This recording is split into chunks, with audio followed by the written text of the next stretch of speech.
They stood in perfect silence, 14 children in hand-stitched robes, faces blank, eyes fixed on the spiral carved beneath their feet. They were meant to sing that night, their first performance. But no note was ever heard. By morning, they were gone. No doors opened. No windows shattered. No footprints. Just robes, drenched in warm salt water, and a message stuffed inside a dead priest's mouth. They sang too early.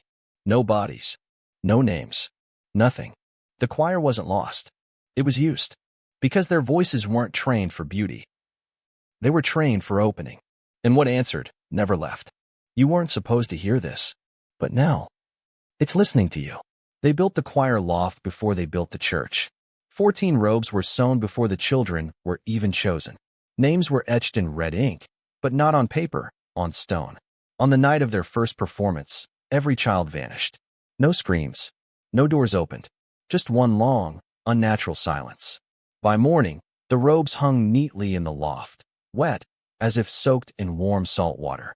But there had been no rain for weeks. Parish records were scrubbed. The children's names torn from the books. Not erased, ripped out. Days later, a priest was found behind the altar, eyes burned shut, mouth stuffed with a parchment that read, "They sang too early." This story was buried deeper than most. But some fragments remain, hidden in church archives, whispered by descendants, and archived under Vatican seals. The Osiris tapes, long forgotten, captured what officials called a non-natural harmonic disturbance. But when decoded, the sound was a pattern. Not music, not crying. Something else. Something that called back.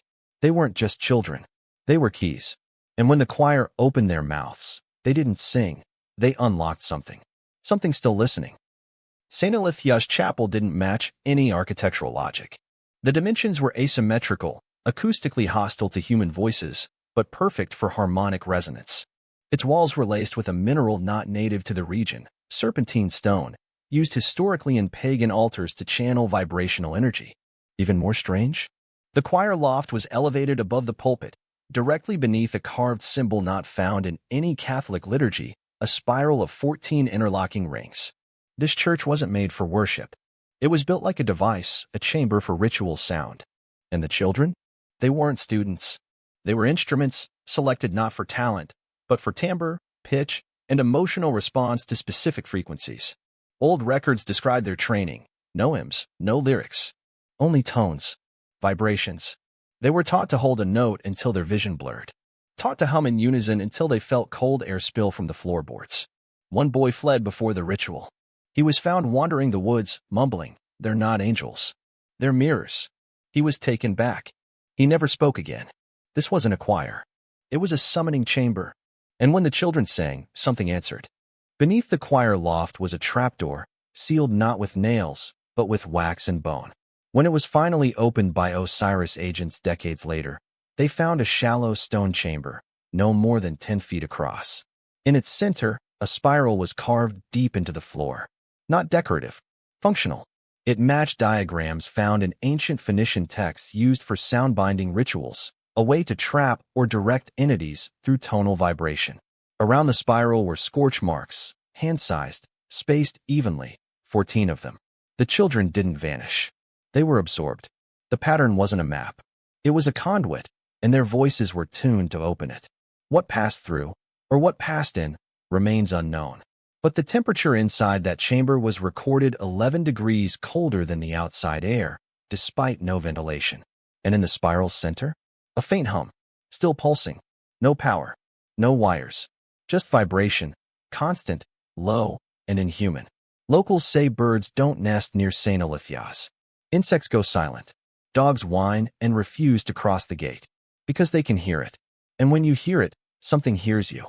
He called himself Father Halberd, but no diocese ever claimed him. No ordination papers. No record of theological training. Yet he signed the town's birth logs, baptized the infants, and personally selected the 14 children. Locals trusted him. He spoke gently, never raised his voice, always carried a tuning fork in his pocket. What kind of priest carries a tuning fork? In a recovered journal, a mother wrote, "He said my boy had a perfect soul frequency. That when they all come together, it will be like opening a door made of breath." She thought it was metaphor. It wasn't. Halberd never aged in photos. Images 10 years apart show the same face, same eyes, same exact smirk.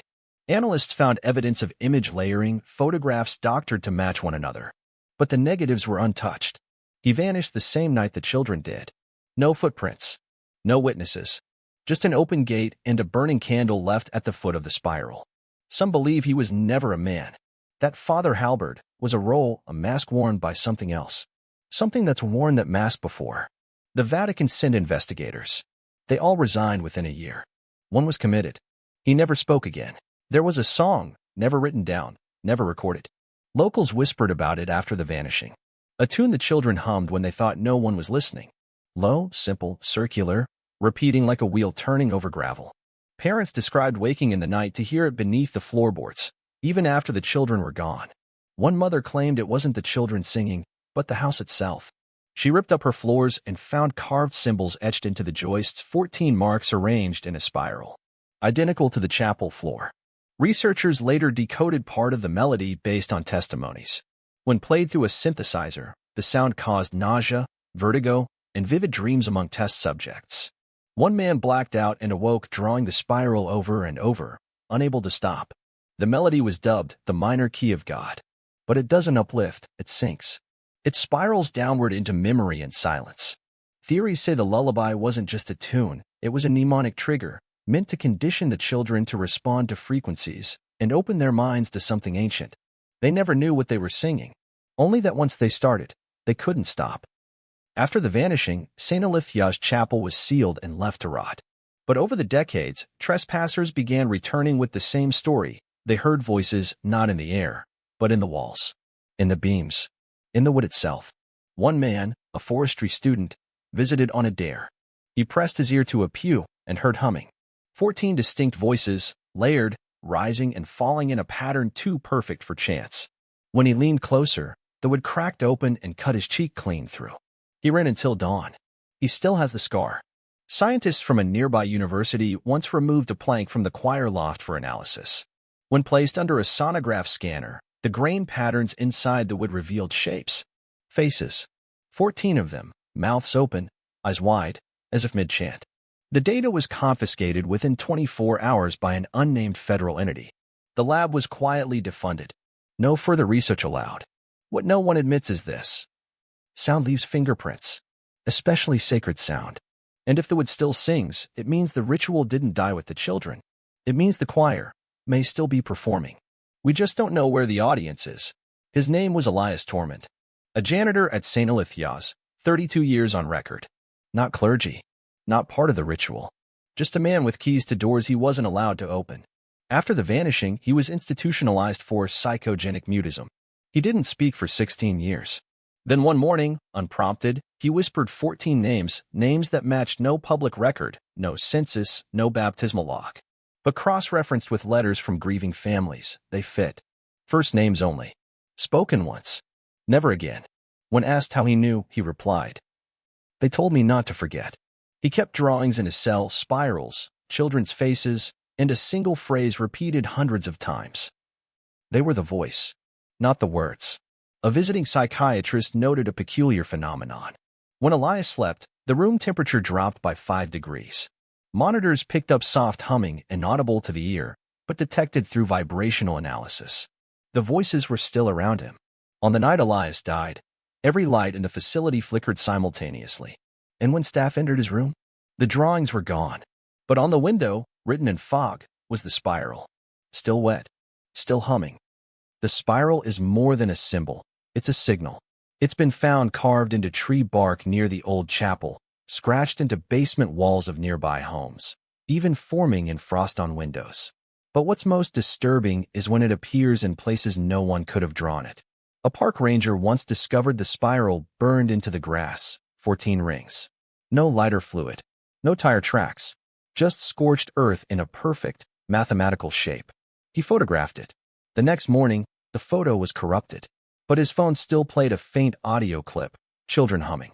In another case, a woman renovating a farmhouse miles from Calvern Hollow peeled back wallpaper and found the spiral beneath every wall, hand-painted in something darker than paint. No previous owners admitted to it. No contractors recalled doing it. The spiral had grown behind the walls. It seems to manifest wherever memory fails, where silence deepens. Theorists believe it's a mnemonic infection, an idea so precise it etches itself into reality. Not a thought, but a frequency, an echo of the ritual looking for new resonance. It doesn't need you to believe. It only needs you to hear. After the children vanished, Calvin Hollow didn't erupt in panic. It collapsed into silence. There were no vigils, no press, no flyers stapled to trees. Families mourned behind closed doors, if they mourned at all. School records showed 14 empty desks, unacknowledged by teachers. Birth certificates were suddenly misfiled. One mother was seen sitting on her porch, still packing her son's lunch every morning, but she wouldn't speak, not even when asked directly. When federal agents arrived, the town offered no resistance because it offered nothing. No emotion, no outrage, just a blank, hollow compliance. Investigators noted that many residents had suffered spontaneous hearing loss, vertigo, and memory gaps. Some described a strange sensation in town, a kind of pressure, as if the air was always waiting for something. Birds never sang. Radios crackled with static. One man reported hearing a soft humming in his teeth when near the chapel. This wasn't just fear. It was suppression, as if something had rewired the town's ability to remember grief. Or worse, made them complicit in forgetting. A place that once housed a choir became a town of permanent silence. Because what they lost wasn't just the children. They lost the permission to remember them. Audio forensics experts eventually isolated one fragment from the Osiris Field tape, the moment just before Agent Rains goes silent. At first, they believed it was static. Then they amplified the waveform. It was a voice, but not in any known language. Not reversed, not slowed. It spoke in perfectly modulated frequencies, too precise for a human larynx. When converted to hertz, the tone mapped a spiral pattern, 14 layers, interweaving like a braid. A voice with structure, intention, design. One technician who analyzed the file suffered a breakdown. He claimed the voice didn't speak to him, it spoke through him. For 19 hours, he scrawled pages of unknown symbols, bleeding from his ears, saying only, "It's still trying to come through. It needs resonance." The sound wasn't meant to be understood. It was meant to be felt, absorbed, echoed.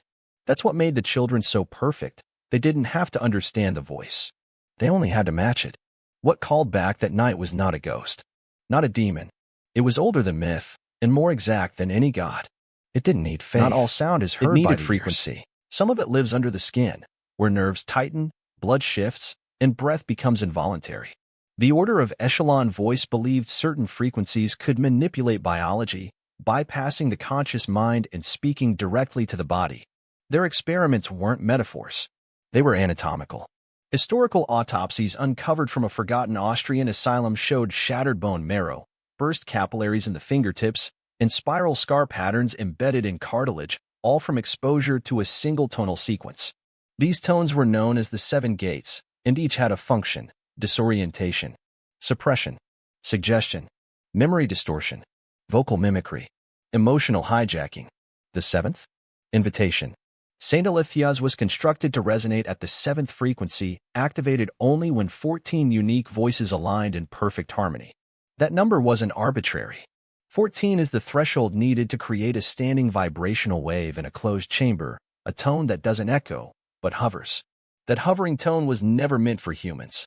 It was meant for something that needed an open door, made of living sound. When the children sang together that night, their voices didn't just open a frequency. They became it. And something came through to meet them.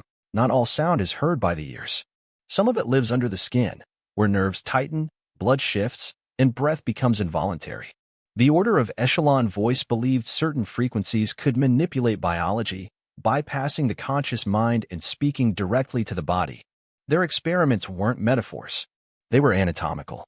Historical autopsies uncovered from a forgotten Austrian asylum showed shattered bone marrow, burst capillaries in the fingertips, and spiral scar patterns embedded in cartilage, all from exposure to a single tonal sequence. These tones were known as the 7 gates, and each had a function: disorientation, suppression, suggestion, memory distortion, vocal mimicry, emotional hijacking. The 7th? Invitation.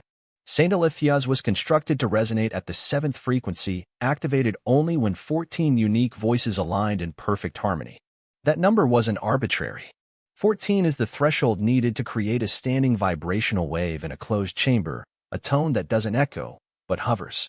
That hovering tone was never meant for humans. It was meant for something that needed an open door, made of living sound. When the children sang together that night, their voices didn't just open a frequency. They became it.